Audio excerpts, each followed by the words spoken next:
I recently stumbled over this fairly old interview from SideFX with Guerilla Games, the makers of the video game Horizon Zero Dawn. And in this interview, Vladimir Lopatim quickly walks us through the setup that he used to generate these masses of cables for the game. And I like this result quite a lot. I really like the look of these cables, and I also quite like the main idea behind the setup. However, again, since the setup is 7 years old now today, I think with a new version of Houdini, we can build this a lot simpler. And this is exactly what I want to do today. I want to recreate the cable generator of Horizon Zero Dawn. Let's quickly go over the main idea behind the setup, the thing that makes it all work. So to generate a cable, the first thing that we're going to do is we're going to create a volume of possible connections that each cable can take. And this is simply done by filling a volume with lots of points and lots of connections between those points. And then we pick a random path from one start point to one end point, and we generate a smooth curve. However, this is not everything we're doing. We're also using this curve to cut away a chunk, a noodle of our entire connections volume. So if we run the same thing again another time, now we get a second connection. However, this connection can't cross paths with a first connection because again, this is now a hole in our volume. And we can do this a third time, and we can do this over and over and over again until there's no space left. And in the end, we can get rid of the remaining volume. And now we have a nice mess of non-intersecting, very knotted cables, which I really, really like. So that's the quick overview. Let's actually build this. I'm going to use this demo scene in here. You can start out with an empty scene, and we're going to drop down a geocontainer and dive inside. And I first of all, again, want to build this volume of connections. To build this, I'm first of all going to start out with a line. On this line, I want to set the direction to the z-axis, and I want to give it a length of, in this case, let's say 4, like this. Next, let's give that line some volume. Let's sweep it. I'll drop down a sweep node, wire this in. Let's set the surface shape to round tube. Let's give it 16 divisions, and let's mainly increase the radius here to a value of 0.5, like this. And I also want to enable end caps as single polygons, and I want to enable an end cap group like this. Now with this volume done, I first of all want to fill it with points. And for this, I'm going to use a points from volume like this, wire it in. And since this is pretty regular, let's first of all adjust the number of points in here. Let's halve our value in here like this. But let's also increase the jitter scale, and let's just increase it to the maximum to 10 to get a nice and random distribution like this. Now what I also need is some start and end points, and I want to create them right at the end of my sweep in here. So what I'm going to do for this is I'm going to drop down a blast node, and I'm going to blast away everything but the end caps. And I'm also going to split my geometry into this end cap and this end cap. So wire in a split node and split by 0 and set the group to primitives like this. Then we're going to need 2 scatter groups, and in this case I'm just going to leave this as is. So do this for both of our geostreams like this. And then let's end with 2 groups. Let's set the group name to start. Let's set the group type to points. And let's duplicate this one more time below the other scatter node and set the group type to end like this. Now we have a whole mess of points. Let's merge all of them together with our merge node like this. Our point groups should still be there, which they are. And finally, let's draw our connections. So let's use a connect adjacent pieces for this. And before I'm going to wire this in, let's set this up. Let's select adjacent points, and let's reduce the max search points to 10 to make this a bit lighter on a CPU, like this. Now this is our main volume done. Now I first of all want to create a for loop that is able to carve out these channels that I talked about one by one. Let's first of all drop down a for loop with feedback. This is going to be our main loop. And for now, let's set the feedback iterations just to 1. Then let's zoom in on a loop. The first thing that I want to do in here is to find the shortest path from one of our start points to one of our end points. Let's grab a find shortest path node. Let's set the output paths to from any start to any end. And let's set our start points and our end points. And we should get one noodle from one of our start points to one of our end points. This is quite jagged, so let's smooth it. Let's drop down a smooth node. And let's maybe set the strength to 20. But you can just dial this into your own liking. And now finally, let's use this noodle to carve out a bit of our initial volume. So for this, let's use a group expression. And we're in our main loop stream in the first input and our smooth noodle in here into the second stream. And now for the expression, I first of all want to set the group name and let's call it blast. And the expression will be a near point one because we want to search for near points on geostream 1, so on noodle, from our current points position, so v at p, our current primitives position. This doesn't matter that much in this case. Then I want to enter a search radius, which I'm going to use a slider 4. And I'm going to call this slider radius like this. And finally, with all of this done, I want to check if the output of that function is not equal to -1, because -1 will be the output if our near point function does not find a point in that given radius. Let's create a slider. Let's also highlight our group expression. And if I now bring up the radius, yeah, we can see a volume, a curve in here appearing, which is exactly what we want. Let's for now set this to a value of 1.15 or 0.15. And finally, we're going to use this group to blast away the group that created, like this, and our channel inside our volume. So now at this point, we can just keep increasing the iterations and keep carving away at our volume. However, the main thing that we're still missing in here are, of course, the lines. We have to add them in now. However, there's one tiny thing that I want to do before that.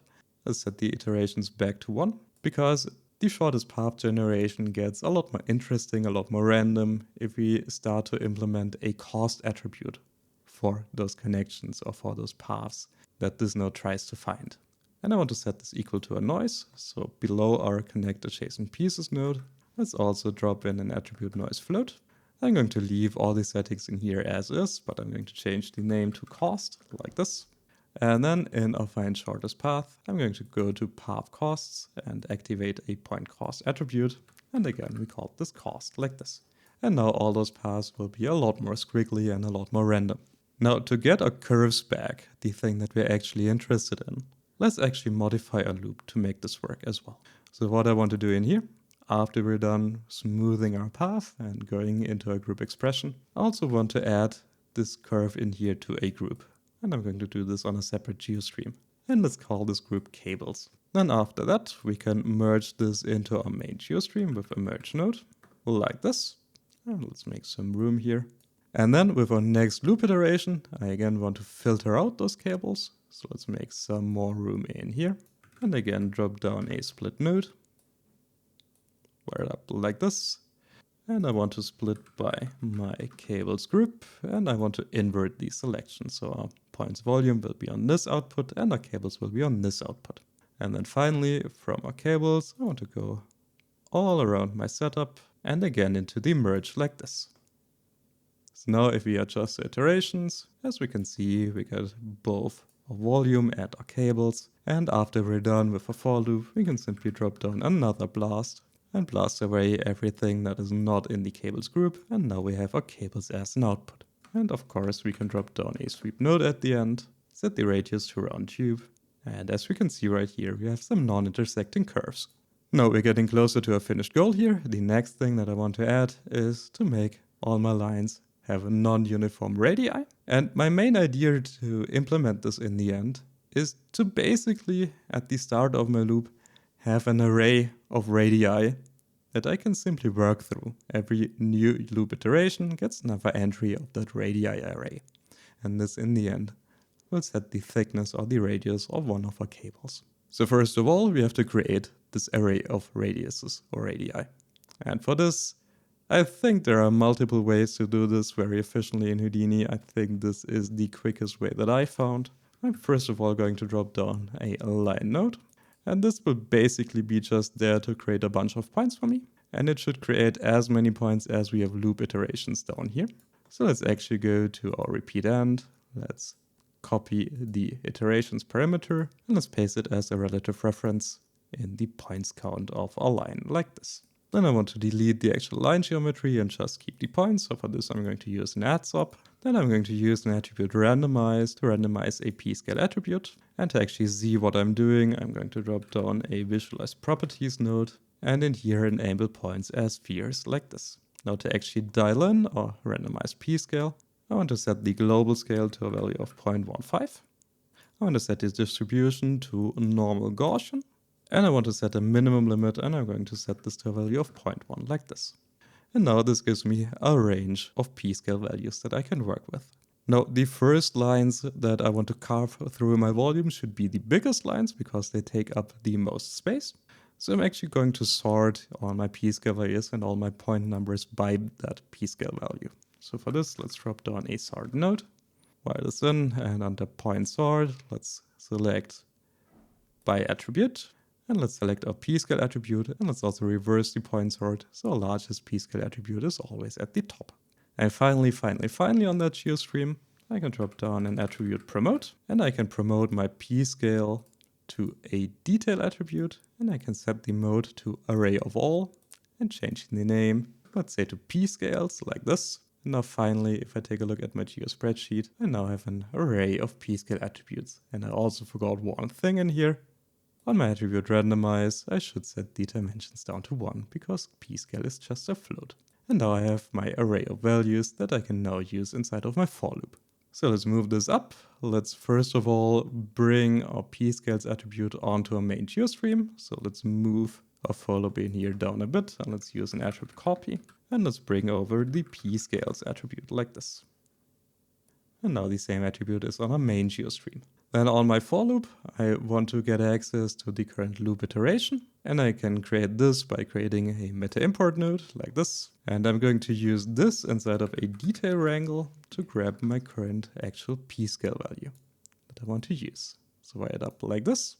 And in my for loop, I first of all want to grab my p-scales array. So float p-scales and square brackets is equal to f square brackets at p-scales like this. And then f at current scale. So the current scale that we want to use inside of our for loop should be equal to our p-scales. And from this our current iteration, let's call it I. And we can get I by grabbing a detail attribute, in this case from the first input like this. And it's called iteration like this. So let's check if this is working. Let's go to our for each end. Let's take a look at the geo spreadsheet, and our current scale is equal to the last entry of our array, which is working. And if we turn on single pass, we can also see here it grabs the right values like we want to. All right, so we got our current scale. Let's actually make use of it. So first of all, in my group expression, and let's also just set this back to a value or iteration of 1. First, in my group expression node, I want to put this into my radius up here. So this will be a detail on geostream 0 called current scale. And we want to grab the first component of it. And in this case, p-scale is the diameter of our cable. So to actually make it the radius, we have to divide it by 2 like this. And then on my actual cable, I want to set this both as a p-scale attribute, and I also want to resample my cable with the same value. So let's first of all check if we still have our detail attribute, and we don't, because the find shortest path has removed it. So first of all, have to copy it over again. So let's use an attribute copy, grab a reroute here and wire this in, and let's paste in our current scale. And let's make some room. And let's also set this as a p-scale attribute. So let's drop down a point wrangle and write in at p-scale is equal to a detail on geostream 0 called current scale like this. And then also resample our curve. And in here we can just copy the expression from the group expression up here. So like this and like this. And now we have our current p-scale implemented.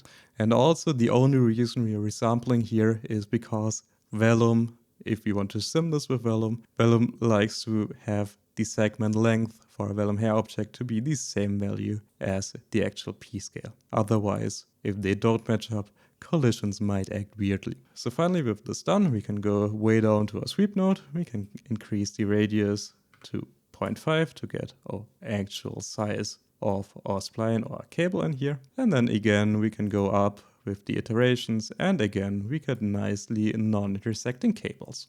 Now it's also the right time to dial this in.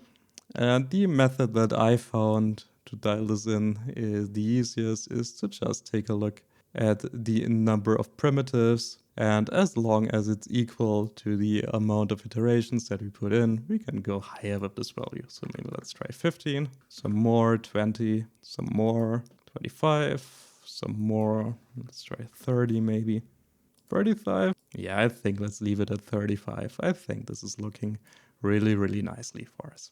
So this is the main build of our cable generator. There's one other thing that I quickly want to implement in here, because at some point we probably want to run those cables along a curve that we define. And in this case, this all gets a bit more difficult, or there's one problem that we have to solve. So if we do the naive approach and we just define one thick curve volume, and again we convert it into a bunch of connections like this, what happens in the end, if you run our algorithm through it, is that our cables tend to just bunch up at the sides of a curve and really quickly block all the rest of the volume of our spline in here.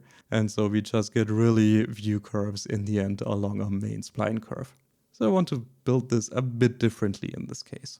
What I want to do is I first of all want to go back to my main setup in here. And first of all, to make this all a lot simpler, I want to grab everything but the first and last node, so everything but our sweep and our line up here. And I just want to box it into a subnet like this. And now let's quickly draw a curve that we can use for our cables in the end. So for this, let's drop down a curve node. Let's set the mode maybe to NURBS like this. And let's quickly drop down some points, maybe something like this. And again, my solution for this problem here is I want to first of all measure the length of this curve and then make this line that I'm using as my base object here the same length as my curve. And then what I can later do is simply deform this straight mess of cables into a curved mess of cables based on this input curve. So to do that, I'm first of all going to resample my curve, my NURBS curve, to make it into a polyline. Then I'm going to measure its length. So drop down a measure node and let's set the measure to parameter or length. And then let's move our main setup below it. And to make my line use this length that I created with a measure node in here, I first of all want to create a spare input. So let's use this little cog icon in here and click add spare input. And I can simply drag my measure node in here. And then on my line, on my length, the thing that I want to enter in here is I want to grab a primitive attribute on geometry-1 because this is my spare input down here. I want to grab the first primitive. From the first primitive, I want to grab an attribute called perimeter, and I want to grab the first component of that attribute like this. So now our line has the same length as our input curve. We can again run this through our subnet and again get a whole mess of curves. Now before I'm going to sweep it, let's actually disconnect this in here. I first of all want to add a bit of a twist to it, make it look a bit more interesting. So for this, let's use a twist node. Let's make sure the capture direction is pointing down the z-axis, and we're going to grab the capture length again from a line up here. So let's copy the parameter and paste a relative reference like this. And let's give it 720 degrees of twist, and I think this looks pretty nice in the end. Then finally I can use this with a path deform node. So main curves go into here, and as a path I'm going to branch out from my measure node and down into my path deform like this. So now it's following my input curve. And then from there I can finally go into my sweep, and now I have some very nice and twisty looking curves that are following the path that I entered in. And actually at this point, this again is geometry that's very happy to be simulated with a vellum hair sim, so you can have some fun there. But this is where I'm going to leave it for today. And until next time, it's cheers and goodbye. If you like what we're doing, please consider becoming a patron of ours. Not only for supporting Atagma, but also for access to in-depth courses. We're currently on the home stretch of finishing our first machine learning project on here. I'm super excited about that one. But if that's not your jam, you can find a lot more content about KineFX or Vellum or Vex and so on here as well. Also, let me say thank you so much to all our existing patrons. Without you, this channel would not be possible. Thank you.